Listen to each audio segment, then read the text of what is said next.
E5 TV news కు స్వాగతం. ముందుగా హెడ్లైన్. రాహుల్ పై పాకిస్తాన్ ప్రశంసలు తీవ్రంగా మండిపడ్డ ప్రధాని మోదీ.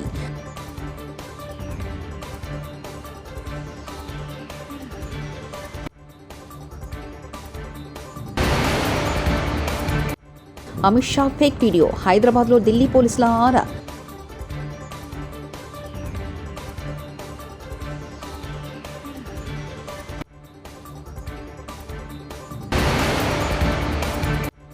జూలై 14 రేవంత్ రెడ్డికి డెడ్ లైన్, ధర్మపురి అరవింద్.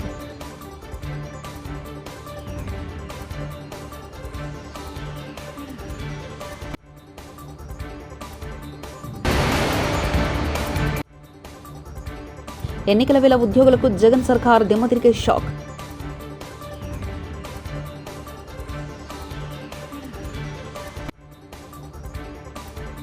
కాంగ్రెస్ అగ్రనేత రాహుల్ గాంధీపై పాకిస్తాన్ మాజీ మంత్రి చౌదరి వాహద్ హుస్సేన్ ప్రశంసలు కురిపించడంపై ప్రధాని నరేంద్ర మోదీ తీవ్రస్థాయిలో విరుచుకుపడ్డారు. కాంగ్రెస్ యువరాజు అయిన రాహుల్ని ప్రధానమంత్రిని చేసేందుకు పాకిస్తాన్ తహతలాడుతున్నట్టు ఘాటు వ్యాఖ్యలు చేశారు. అంతేకాదు కాంగ్రెస్ పార్టీ పాకిస్తాన్ అభిమాని అని, ఇప్పుడు వారి మధ్య బద్దం తేతెల్లమైందని అన్నారు.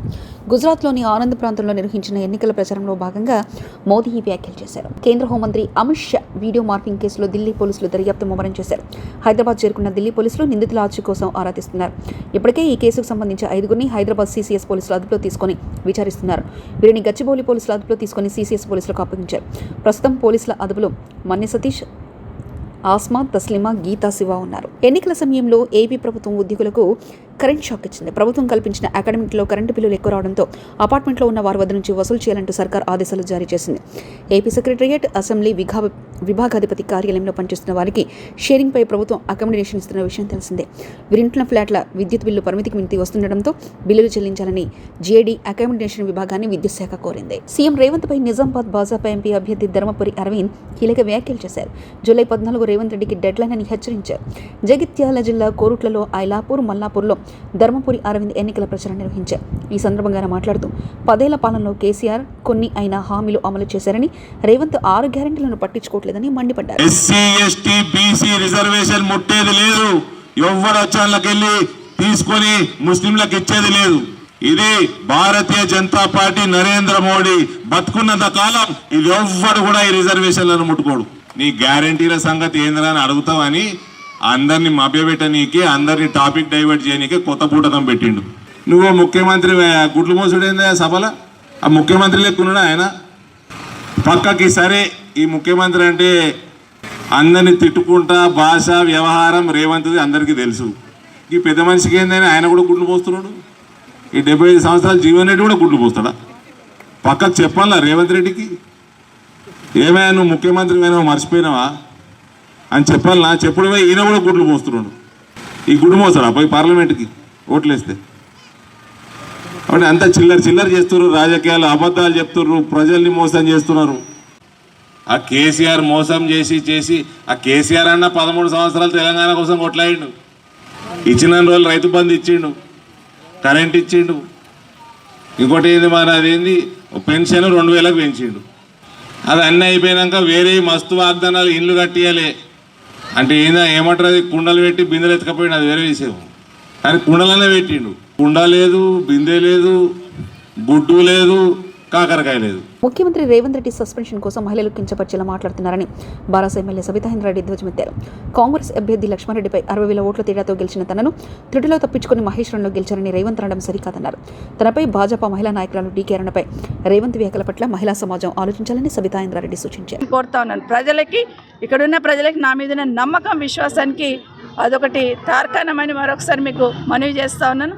అదే కాకుండా ఇంకొక మాట కూడా మీరు అన్నాను, నేను సబితమ్మ పొద్దున కారు గుర్తుకేమని, రాత్రి కమలం గుర్తుకేమని చెప్తుందని ఒక మాట మాట్లాడున్నారు. ఆడబిడ్డల గురించి మాట్లాడుతున్నప్పుడు దాని వెనకాల అర్థాలను కూడా ఆలోచించి మాట్లాడాల్సిన అవసరం ఉంది. మీరు ఒక ఆడబిడ్డను పట్టుకొని పొద్దున ఒక మాట, రాత్రి ఒక మాట మాట్లాడుతుందని అనొచ్చా? ఒక్కసారి ఆలోచించండి. ఇదే కాదు, తెలంగాణ రాష్ట్ర మహిళలందరూ గమనిస్తూ ఉన్నారు. మీరు ఏ విధంగా మాట్లాడుతున్నారు, మహిళలను ఏ విధంగా కించపరుస్తున్నారు. మొన్న DK అరుణ గారితో మాట్లాడుతూ పండబెట్టి తొక్కుకుంటా పోతాము అని ఒక మహిళ కూడా చూడకుండా ఆమె మీద కామెంట్ చేశారు.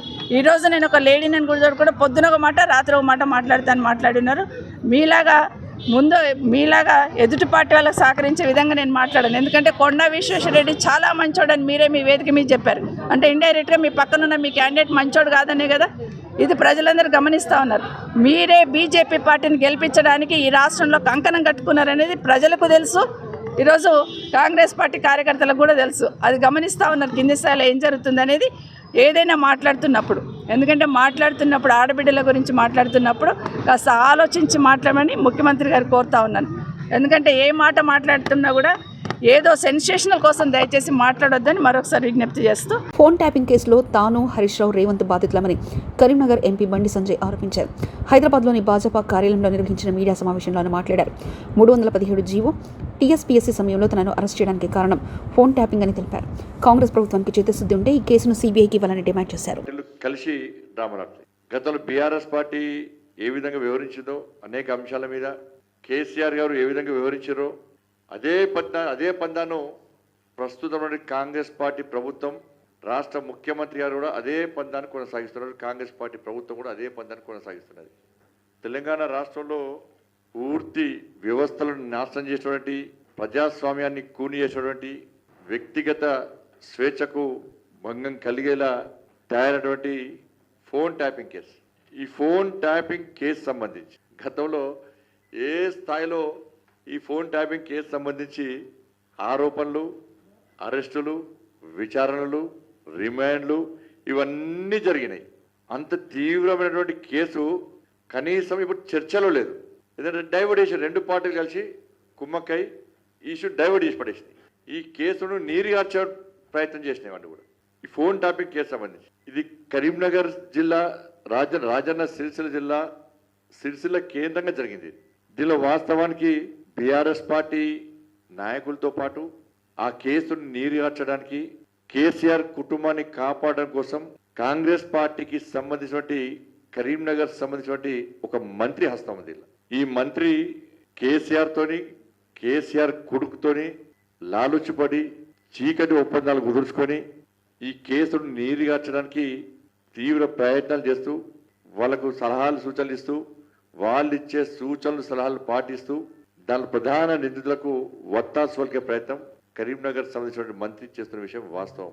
కాబట్టి దీనిలో ప్రధాన నిందితుడిగా ఆరోపణలు ఎదుర్కొన్నటువంటి రాధాకిషోర్ గారి స్టేట్మెంట్, మేము కేసీఆర్ యొక్క ఆదేశాల మేరకు ఈ ఫోన్ ట్యాపింగ్ చేస్తాం, వాళ్ళు ఏ వ్యక్తుల పేరు చెప్తే ఆ వ్యక్తులు, ఏ లీడర్ల పేరు చెప్తే ఆ లీడర్లను మేము ఆ ఫోన్ ట్యాపింగ్ చేస్తామని చెప్పి పోలీస్ స్టేట్మెంట్లో, పోలీస్ విచారణలో రాధాకిషోర్ గారు ఒప్పుకున్నటువంటి స్టేట్మెంట్. ఇది సర్టిఫికేట్ కాపీ మేమే తీసుకున్నాం. ఇది నేను కూడా బాధితున్నది. అలా ఫోన్ ట్యాపింగ్లో నేను బాధితున్నే, ప్రస్తుతం రాష్ట్ర ముఖ్యమంత్రి రేవంత్ రెడ్డి గారు కూడా బాధితులే.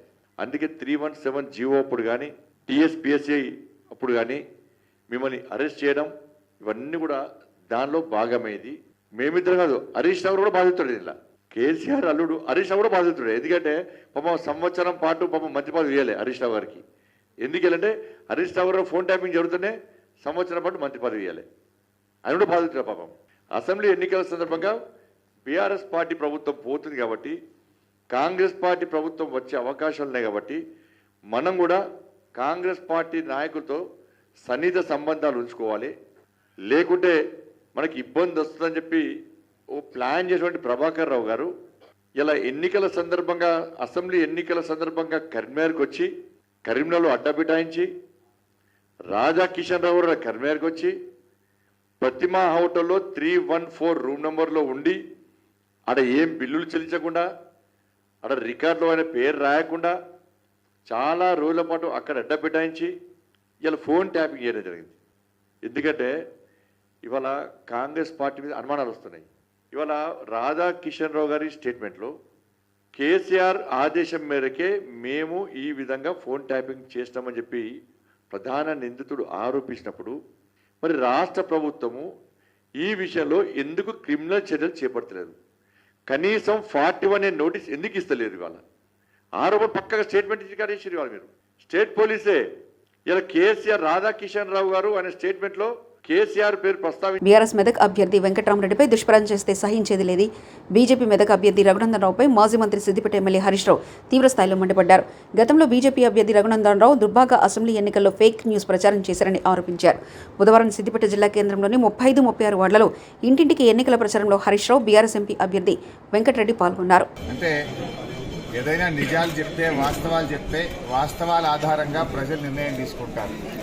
కానీ అభూత కల్పనలను, అబద్ధాలను, గోబల్స్ను ప్రచారం చేసి మరి బీజేపీ అభ్యర్థికి గెలుపు అలవాటు. గతంలో దుబ్బాక ఉప ఎన్నికల సందర్భంలో కూడా ఇక కొద్ది గంటల్లో పోలింగ్ ప్రారంభమవుతుందంటే కాంగ్రెస్ పార్టీ అభ్యర్థి బీఆర్ఎస్లో చేరినట్టు ఒక ఫేక్ వీడియో తయారు చేసి దాన్ని దుబ్బాక ప్రాంతంలో సోషల్ మీడియాలో విడుదల చేసి రాజకీయంగా లబ్ధి పొందే ప్రయత్నం చేశారు. అంటే ఏదైనా ఫెయిర్ పాలిటిక్స్ లేవు. ఆయన గతంలో కూడా పాపం కాంగ్రెస్ పార్టీ అభ్యర్థి ఆయన బీఆర్ఎస్లో చేరిపోయినట్టు, ఆయన చేతులు ఎత్తేసినట్టు, ఆయన పోటీ నుంచి తప్పుకున్నట్టు ఒక ఫేక్ సోషల్ మీడియాను ఇక 2 గంటలైతే ఎలక్షన్ స్టార్ట్ అయిందంటే ఆ ఫేక్ మీడియాను ప్రజల్లో వదిలారు. అది చూస్తే ఎట్లుంటుందంటే నిజంగానే టీవీలో వచ్చినట్టు, ఒక టీవీలో ప్రసారమైనట్టు ఒక తప్పుడు వార్తా కథనాన్ని తయారు చేసి ప్రజల్లోకి వదిలారు. దాంతో ప్రజలు కొద్దిగా కన్ఫ్యూజ్ అయిపోయి నిజమేమో అనుకొని కొన్ని ఓట్లలో తేడా వచ్చినటువంటి పరిస్థితి మనం చూసాం. ఇప్పుడు కూడా వెంకట్రామరెడ్డి గారి మీద ఒక సోషల్ మీడియాలో ఒక దొంగ వీడియోను తయారు చేసి ఆయన పట్ల దుష్ప్రచారం చేస్తూ, ఆయన ఒక వైట్ పేపర్ లాంటి వ్యక్తి, ఇన్నేళ్లు ఆయన ఐఏఎస్ ఆఫీసర్గా, కలెక్టర్గా పనిచేస్తే మచ్చ లేకుండా ప్రజల కోసం పనిచేసి ఎంతో మంచి పేరు తెచ్చుకున్నటువంటి వ్యక్తి వెంకట్రామరెడ్డి గారు. ఆయనను ఒక తప్పుడుగా చూపించి ఒక తప్పుడు విషయాలను సోషల్ మీడియాలో ప్రచారం చేస్తూ రాజకీయంగా లబ్ధి పొందాలని చూస్తున్నారు. వాస్తవాలు మాట్లాడండి. మీరేం చేశారో చెప్పండి, ప్రజలకు ఏం చేస్తారో చెప్పండి. వెంకట్రామరెడ్డి గారు ఉన్నత అధికారిగా, విద్యావంతుడిగా ప్రజలకు సేవ చేయాలని కేసీఆర్ గారి కోరిక మేరకు ఆయన ఎన్నికల్లో పోటీ చేస్తూ ఉన్నారు. అందరిలాగా డబ్బులు సంపాదించుకో. జనసేన పార్టీ అధినేత పవన్ కళ్యాణ్ ఈరోజు అనకాపల్లి మండలం అచ్యుతాపురం ప్రచారంలో భాగంగా బహిరంగ సభలో మాట్లాడుతూ స్థానిక వైసీపీ అభ్యర్థి ఉప్పలపాటి రమణమూర్తిరాజు కన్నబాబుపై ఘాటున విమర్శలు చేశారు. జనసేన పార్టీ గాజు గ్లాసు గుర్తుపై పోటీ చేస్తున్న సుందరపు విజయ్ కుమార్ని ఎంపీగా పోటీ చేస్తున్న సీఎం రమేష్ను గెలిపించాలని కోరారు.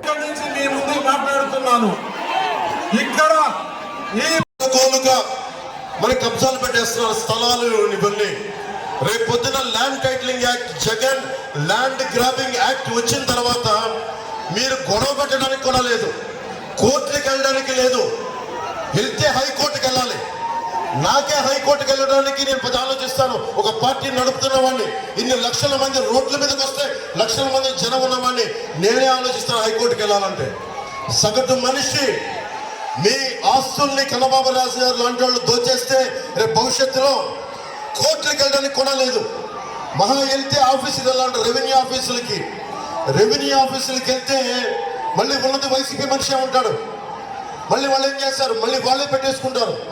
రేపు పొద్దున మీకు అప్పో చేయాలి, మాకు ఆస్తి పేపర్లు తాకట్టు పెట్టాలి, ఫైనాన్షియల్ దగ్గరికి వెళ్ళాలి. ఆస్తి తాకట్టు పెట్టాలి అంటే కూర్చోబెట్టి ఎవరు మాట్లాడరు. దాని మీద జెరాక్స్ ఇస్తే ఎవరు తీసుకుంటాడు? ఒరిజినల్సే ఇవ్వాలి. ఈ ఏపీ గవర్నమెంట్ ఒరిజినల్స్ ఇవ్వదండి. ఇప్పుడు ఇంకొకసారి ఎన్నుకుంటే వైసీపీ కన్నబాబు రాజు గారికి మీరు ఓటు వేసినా, జగన్కి ఓటేసినా మీ ఆస్తులన్నీ, మీ ఇళ్ళన్నీ గాల్లో దీపం పెట్టినట్టే. చాలా చాలా జాగ్రత్త. వైసీపీ మద్దతుదారులు కూడా చెప్తా ఉన్నా. వైసీపీ ఎమ్మెల్యే పాపం వాలంటీర్ని కొట్టాడు, సొంత పార్టీ మనుషులే కొట్టాడు. రేపొద్దున మీ ఆస్తులను దోచాడు ఎంత పదేళ్ళకి. రేపొద్దున మేము అండగా ఉండాల్సి వస్తుంది. అలాంటి పరిస్థితులు లేకుండా మేము మంచిగా చెప్తున్నాం, మర్యాదగా చెప్తా ఉన్నా.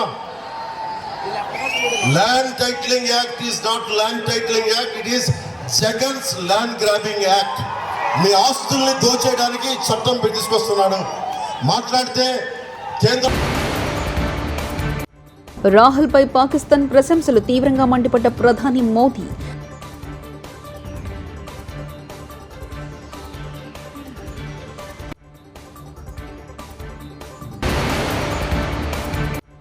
అమిత్ షా ఫేక్ వీడియో, హైదరాబాద్లో ఢిల్లీ పోలీసుల ఆరా.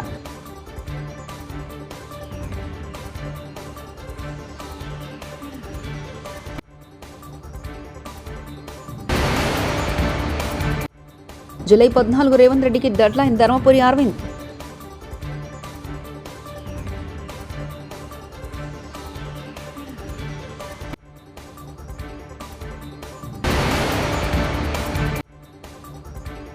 ఎన్నికల వేళ ఉద్యోగులకు జగన్ సర్కార్ దిమ్మతిరిగే షాక్.